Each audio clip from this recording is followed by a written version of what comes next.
अरे क्या हुआ? तुम वहां पे खड़ी होकर क्या देख रही हो? वो मैं आपके लिए पानी लेके आई थी। Thank you.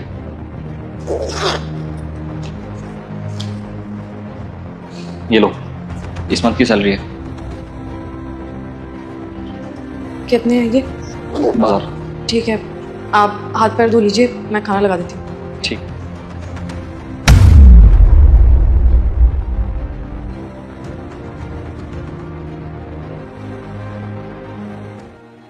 राहुल, मेरे को ना नया फ़ोन चाहिए। वो जो फ़ोन यूज़ करती हूँ ना, उसकी बैटरी भी ख़राब हो गई है और डिस्प्ले भी टूट चुकी है। हाँ तो ले लो ना, मैं कब किया? और मुझे ना नई साड़ियाँ भी लेनी होगी। मेरी फ्रेंड है ना, उसका बर्थडे आ रहा है तो वहाँ जाने के लिए। अरे ले लो यार, आपने आज भी मांगा तो मैंने मना किया है आपको? जो मन करे वो ले लो। और लेनी हूँ बाइक की। मेरे लिए बाइक नहीं चाहिए मुझे। अरे ठीक है यार, अभी तो बहुत चलेगी वो बाइक। पर राहुल, अरे परवर कुछ नहीं, एवरेज इतनी बढ़िया दे रही है अभी वो। अभी कोई जरूरत नहीं बाइक की, जब लेनी ले लेंगे। कम से कम 4-5 साल तो आराम से चलेगी वो। पर राहुल, आप कमा किस लिए रहे हो? कमाल पता नहीं, लेकिन जीता सिर्फ तुम्हारे लिए। अरे क्या हुआ? कुछ नहीं, तुम पानी लेके आती हूँ। अरे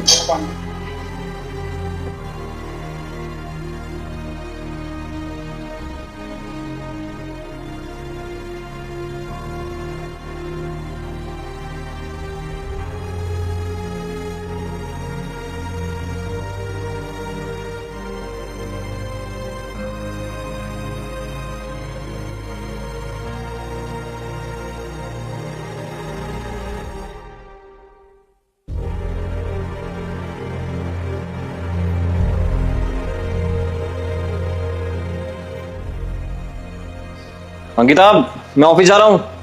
सुनिए, आज आप ऑफिस बाइक लेकर नहीं जाएंगे। अरे तो मैं क्या पैदल जाऊँ ऑफिस? नहीं, आज आप ऑफिस भी नहीं जाएंगे क्योंकि आज आप मेरे साथ मार्केट जाएंगे बाइक लेने के लिए। अरे यार अंकिता, तुम्हें कल ही समझाया था मैंने कि मुझे कोई बाइक नहीं चाहिए यार। अभी 4-5 साल बाद ले लूंगा ना, जब वो खराब हो जाएगी तो। अरे कब तक वो खटारा बाइक चाहिए? आप सेल्फ भी काम नहीं करता उस बाइक का। थक जाते हो किक मारते मारते। और मुझे पता है, कल जो आपको चोट लगी थी ना पैर में, वो कल किक मारते हुए लगी थी बाइक। तुम्हें कैसे पता अंकिता? आपकी बीवी हूँ मैं, मुझे सब दिखाई देता है। अब बात बताओ, मैं जब भी कोई डिमांड करती हूँ मेरी खुशी के लिए, आप बहुत जल्दी से हाँ देते हो, जल्दी से मान जाते हो बात। लेकिन आप अपनी ख्वाहिशें कब पूरी करोगे? आखिर क्यों आप इतना प्यार करते हो? अंकिता, तुम्हें तो पता है ना, जितनी मेरी सैलरी है उन्हें मैं अपने शौक और ख्वाहिश पूरी नहीं कर सकता। तो मैं बस इतना चाहता हूँ कि मैं बस तुम्हें खुश, तुम्हारे सारे सपने पूरे कर सकूँ। बस इसीलिए पैसा कमा रहा हूँ। मैंने तो सिर्फ और सिर्फ कहानी और सीरियल्स में ही देखा था कि एक मर्द अपने परिवार को खुश रखने के लिए क्या कुछ नहीं कर सकता है, और आज अपनी आंखों से भी देख लिया। तो इसीलिए मुझे कुछ नहीं पता राहुल।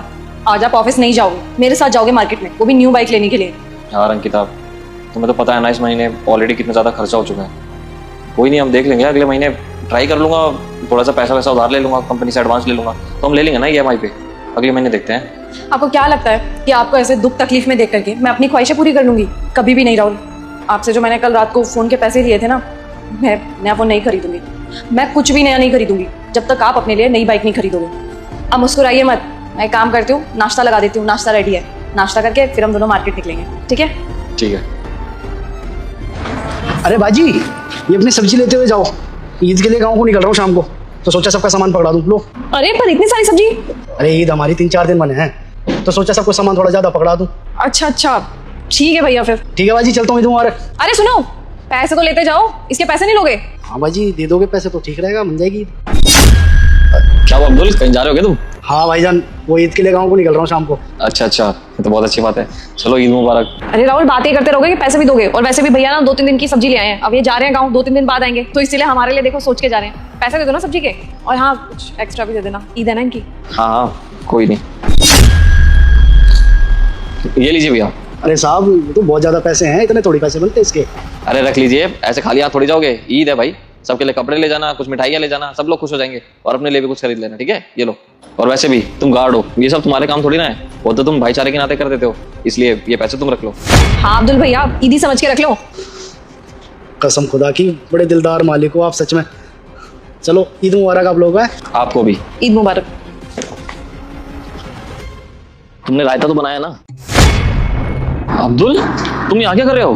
आज तो ईद है, तुम गाँव क्यों नहीं गए? हमें पता है कि आज ईद है, लेकिन खुदा को ये गवारा नहीं था कि हम ईद अपने परिवार वालों के साथ मना सकें। बस इसलिए यहाँ पे पहरेदारी कर रहे हैं। अरे अब्दुल भैया, आप बातें गोल गोल क्यों घुमा रहे हो? जो भी बात है हमें डायरेक्ट बता सकते हो आप। और जो पैसे हमने दिए थे वो आपको ईद के लिए तो दिए थे, लेकिन अगर भैया वो पैसे कम पड़ रहे हैं ना तो आप हमें बता सकते हो, कोई दिक्कत नहीं है। नहीं बाजी, आप लोगों ने जितना दिया बहुत है।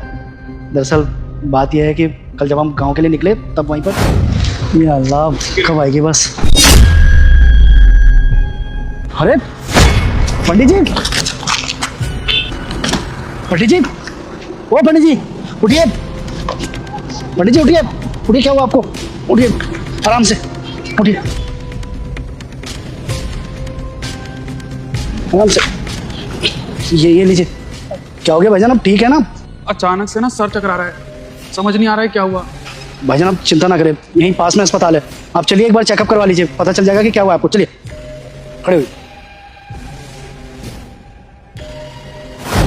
अब बताइए भाईजान, ऐसे में अगर हम उनकी मदद ना करते, ऐसे वक्त पे कुछ भी हो सकता था उन्हें, पूरा रोड सुनसान था, बस इसलिए हमने उनकी मदद करी। और ऐसे में समय का पता ही नहीं चला, हमारे ट्रेन का वक्त छूट गया, तो बस गाँव नहीं जा सके। क्या बात है अब्दुल भाई, आपने तो सच में आज इंसानियत की मिसाल कायम करी है। हाँ भैया, आज तो आपने दिखा दिया कि ये धर्म, जात पात, ऊंच नीच, इन सबसे ऊपर इंसानियत है। सच में आपने तो आज ये साबित कर दिया कि इंसान की धर्म और उसकी जात से ऊपर भी इंसानियत है। अरे आज के समय पर इंसान धर्म और जात के ऊपर कितना ज़्यादा लड़ते हैं, उस समय में आपने एक इंसान की मदद की, वो भी अपना त्यौहार छोड़कर। सच में आपने आज मेरा दिल जीत लिया अब्दुल भाई। भाईजान हमारे लिए त्यौहार और मजहब से बड़ा ना इंसानियत है, और हम इंसानियत में बहुत मानते हैं। इंसान की जान की कीमत त्यौहार से बढ़कर थोड़ी है भाईजान। अब ऐसे में उनको कुछ हो जाता ना तो हम अपने आप को कभी माफ़ी नहीं कर पाते। अब कम से कम हमें तसल्ली तो है क्योंकि जान बच गई है। कोई बात नहीं, इस साल ईद ना मना सके तो कोई नहीं, अगली बार मना लेंगे अपने परिवार के साथ ही। और वैसे भी आपने जो हमें पैसे दिए थे ना, वो हमने अपने घर पे भिजवा दिए, जिससे अम्मी अब्बू, हमारे बच्चे, हमारी बीवी कपड़े ले सके, ईद अच्छे से मना सके। हमारा क्या है भाईजान, हम तो त्योहार के दिन भी काम कर लेंगे। कोई बात नहीं अब्दुल भाई, तो क्या हो गया अगर आप अपने परिवार के साथ ईद नहीं मना पाए तो? हम लोग भी तो आपके परिवार जैसे ही हैं। आज आप ईद हमारे साथ मनाओगे, क्यों किदा? अरे हाँ राहुल, ये तो बिल्कुल सही कहा तुमने। भैया आप ऊपर चल करके हमारे साथ खाना खाइए, आज मैंने बहुत अच्छे अच्छे पकवान बना रखे हैं, आपका दिल खुश हो जाएगा। बड़े नेक ख्याल हैं आप लोगों के, वरना हम जैसे मामूली चौकीदार को कौन पूछता है, और आप लोग हमारे लिए हमारी ईद मना रहे हैं। सच में बाजी भाईजान, दिल आज सच में खुश हो गया। मुझे बहुत अच्छा लगा कि आप लोग मुझ जैसे मामूली चौकीदार को अपना परिवार मानते हैं। आपको आज हम किसी भी चीज़ की कमी नहीं होने देंगे, आपको बिल्कुल परिवार जैसा ही माहौल मिलेगा। अब आप लोग बात ही करते रहोगे कि ऊपर चल के खाना भी खाओगे, क्योंकि खाना ठंडा हो गया ना फिर तो अच्छा नहीं लगेगा आपको खाना, फिर तो मन गई आपकी ईद। चलिए हमारे साथ मिलकर के आज ईद मनाइए। कितना अच्छा मौसम हो रहा है यार। सही कह रहे हो, बहुत मस्त मौसम हो रहा है। ठीक है साहब, मैंने घर का सारा काम कर दिया है, अब मैं चलती हूँ। ठीक है आंटी जी। साहब मैं हमेशा के लिए जा रही हूँ, अब मैं वापस नहीं आऊंगी। क्या हो गया आंटी जी, ऐसा भी क्या हो गया जो आप काम छोड़ने की बात कर रहे हो? हाँ तो और मैं क्या करूँ, मैं कितने दिनों से बोल रही हूँ मेरी पगार बढ़ा दो, मेरी पगार बढ़ा दो, पर यहाँ तो किसी के कान पे जू ही नहीं रंगता, तो फिर मैं क्या करूंगी? मैं कहीं और काम देख लूंगी, मैं नहीं करूंगी काम यहाँ। वो आपके पड़ोस में रहते हैं ना, वो मुझे 18,000 देने को तैयार है, मैं वहीं कर लूंगी काम। अरे आंटी जी, कैसे आप परेशान रहती हो? मैं डेली आपको देखती हूँ, आप इतना परेशान क्यों रहते हो? अरे क्या बताऊँ मेम साहब, मेरे खर्चे इतने हैं, पैसा ही नहीं है मेरे पास। मैं वही सोच रही हूँ कहाँ से करूँ पैसों का इंतजाम। मुझे पता है आंटी जी, हर एक इंसान पैसे के लिए परेशान होता है। देखिए आप चिंता मत करिए, आपको कितने रुपए मिलते हैं यहाँ पर? यहाँ पे ये मुझे 12,000 देते हैं। अरे आंटी जी बस 12,000 में आजकल होता ही क्या है? आप एक काम करिए, मैं ना आपको 18,000 रुपए दूंगी, आप मेरे यहाँ काम करने आइए। 18,000 रुपए दोगे आप मुझे? आ जाऊंगी मैम साहब, मैं आज से ही आ जाऊंगी। जो इसके बगल वाला फ्लैट है ना 101, वो मेरा ही फ्लैट है, आप वहाँ पे आ जाना कल से, ठीक है जी? आप परेशान मत होइए। मेरी उनसे बात हो गई है, अब मैं कल से वहीं पे जाऊंगी, यहाँ नहीं आऊंगी आपके पास। आप लोगों ने तो मुझे बेवकूफ़ी समझ लिया है। आप लोगों को लगता है मुझे कुछ समझ ही नहीं आता क्या सही है क्या गलत है। देखिए साहब, मुझे ना अच्छे से पता है मेरे लिए कौन अच्छा है और कौन बुरा है, तो बस अब मैं नहीं आऊंगी आपके यहाँ, मैं तो उनके यहाँ ही काम करूंगी। अबे बुढ़िया, तेरे को जरा भी तमीज नहीं है क्या? यहाँ के मालिक है वो, और तू किस तरीके से बात कर रही है अपने मालिक से? तेरे को यही पैसे देते हैं, यही पगार देते हैं, और तू इनसे बदतमीजी कर रही है। अंकिता, ये कैसे बात कर रही हो तुम? तमीज नहीं तुम्हें बात करने की? अरे हमसे बड़े हैं वो, मैं बात कर रहा हूँ ना, मेरे को करने दो। ठीक है आंटी जी, अब आपने ये नौकरी छोड़ने का फैसला कर ही लिया है, तो इसमें मैं आपसे ज़बरदस्ती तो कर नहीं सकता, लेकिन हाँ आपसे कुछ बात करनी है मुझे। बात थोड़ी सी इंपॉर्टेंट है, इसलिए आपके 2 मिनट मुझे चाहिए। देखिए साहब, मेरे पास इतना फालतू टाइम नहीं है कि मैं आपसे बात करूँ। आप मेरे पैसे दीजिए, मैं जाऊँ यहाँ से। राहुल, तुम्हें समझ में नहीं आ रहा क्या? अभी इस बुढ़िया की सैलरी ना इसके मुंह पे मारो और निकालो इसे यहाँ से। पता नहीं क्या कितना एटीट्यूड दिखा रही है, और खामा तुम इसका एटीट्यूड ले जा रहे हो। और ये क्या मतलब हुआ, तुम हमारे यहाँ इतने सालों से काम कर रही है और अब ऑल ऑफ द सडन तू कह रही है मैं काम छोड़ के जा रही हूँ? ऐसा थोड़ी होता है। अंकिता, मैंने बोला है ना तुम्हें 2 मिनट चुप रहो। ठीक है, कोई बात नहीं, मैं आपके पैसे आपको दे देता हूँ। वैसे तो अभी महीना पूरा होने में 2-3 दिन बाकी है, लेकिन इसमें से मैंने आपके पैसे काटे नहीं हैं। ये लीजिए आपके पैसे, पूरे 12,000 हैं, गिन लीजिए। आंटी जी, मैं फिर पूछता हूँ आपसे, आप अचानक से जा रही हैं, कोई वजह तो होगी इसकी? वजह तो बताइए कम से कम। देखिए साहब, मैं आपको ये बात पहले ही बता चुकी हूँ। राहुल देखना इसको, एक तो ये हमारे घर का नमक खाती है और हमारे से ही नमक हरामी कर रही है। अभी के अभी ना इसको भगा दो, वरना मैं ना इसको धक्के मार के निकालूंगी अपने घर से। अरे मेम साहब, मैं तो वैसे भी जा रही हूँ, और साहब वैसे भी आप लोगों से तनख्वाह बढ़ाने के लिए ना मुझे ऐसा लगता है मुझे भीख मांगनी पड़ती है। इतने समय से बोल रही हूँ मेरी पगार बढ़ा दो, पगार बढ़ा दो, पर आप सुनते ही नहीं हो। बस इसीलिए मैंने अब फैसला ले लिया है, मुझे यहाँ काम नहीं करना है। अरे वैसे भी आप लोग 12,000 ही तो देते हो साहब। 12,000 में आजकल होता क्या है आपको भी पता है। मेरे बच्चों की फीस जाती है, घर का किराया भरना होता है, घर के और खर्चे होते हैं, बिजली का बिल होता है। मैं कहाँ से भरूँ इतने पैसे? आप ही सोच के देखो, पूरे महीने का खर्चा मैं कैसे निकालूंगी। बस इसीलिए मैंने फैसला कर लिया है, मैं वहीं काम करूंगी। अरे वो 18,000 दे रहे हैं, 18,000 में मेरे पूरे महीने का खर्चा निकल जाएगा, और तो और मैं पैसे भी बचा लूंगी। सही कह रही है आंटी जी। अब 12,000 में आजकल होता ही क्या है। खैर, अब आपने जाने का मन बना ही लिया है तो मैं आपको कौन होता हूँ रोकने वाला। ठीक है आंटी जी, आप जा सकती हैं। ठीक है साहब, आप मुझे मत रोकिए, अब मैं चलती हूँ। लेकिन उससे पहले जो बात मैं आपको बताना चाहता हूँ वो बात सुनकर जाना। हो सकता है वो बात सुन के आप नौकरी भी ना छोड़ो। मैंने बोल दिया ना, अब मैं यहाँ काम नहीं कर सकती, मैं चलती हूँ। देखिए आंटी जी, आपके सिर्फ 2 मिनट लूंगा। आपने हमारे घर पे इतने सालों तक काम किया है, आप 2 मिनट तो दे ही सकते हैं ना मुझे। जाने से पहले आपकी एक अमानत मेरे पास है, कम से कम वो तो लेती जाइए। आप 2 मिनट रुकिए, मैं भी आया।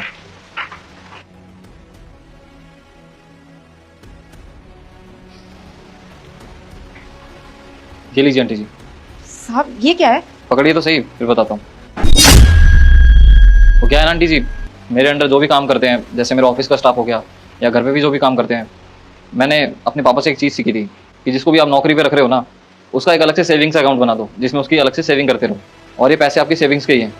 पिछले 4 सालों से, जब से आप हमारे पास नौकरी कर रही है ना, ये पैसे तब से मैंने इकट्ठे कर रखे हैं और मैंने आपको चेक बना के दे दिया है इसका। अब आपका खाता किसी भी बैंक में हो, अब वहाँ पे जाके आप ये चेक दिखाएंगी तो आपको सारे पैसे मिल जाएंगे। क्या साहब ये क्या बात कर रहे हो? वैसे कितने पैसे होंगे इसमें? 4 साल के हिसाब से यही कुछ 2,40,000 रुपये। वाह, मुझे इतने पैसे मिलेंगे, मैंने तो कभी सोचा ही नहीं था। साहब ये लिफाफा और ये पैसे, ये दोनों आप रखो, मैं आपका काम नहीं छोड़ूंगी, मैं यही काम करूंगी। कभी आप कह रहे हैं आपको नौकरी करनी है, कभी आप कह रहे हो कि नहीं करनी है। आप सोच तो लीजिए क्या करना है क्या नहीं करना है। साहब वो क्या है ना, उन्होंने 18,000 रुपये बोल दिए थे, तो मेरे मन में थोड़ा लालच आ गया था, बस इसी वजह से आपका काम छोड़ के ना वहाँ जा रही थी। और ये जो पगार के पैसे आपने दिए ना, ये आप मुझे 4 दिन बाद ही देना, जब मेरे 1 महीना पूरा हो जाएगा। ठीक है आंटी जी, कोई बात नहीं, मैं आपको ये पैसे 4 दिन बाद दे दूंगा। आंटी जी प्लीज़ मेरे को भी माफ़ कर देना, वो मैंने आपसे इतनी बदतमीजी से बात कर दी, मुझे असली बात का तो पता ही नहीं था। और देखना जाने अनजाने में मैंने आपको क्या क्या बोल दिया। नहीं मैम साहब, आप माफ़ी मत मांगो, इंसान तो गुस्से में कुछ भी बोल ही देता है ना। अब मैंने भी तो आप दोनों को बहुत कुछ सुना दिया। कोई बात नहीं, मैं चलती हूँ मैम साहब।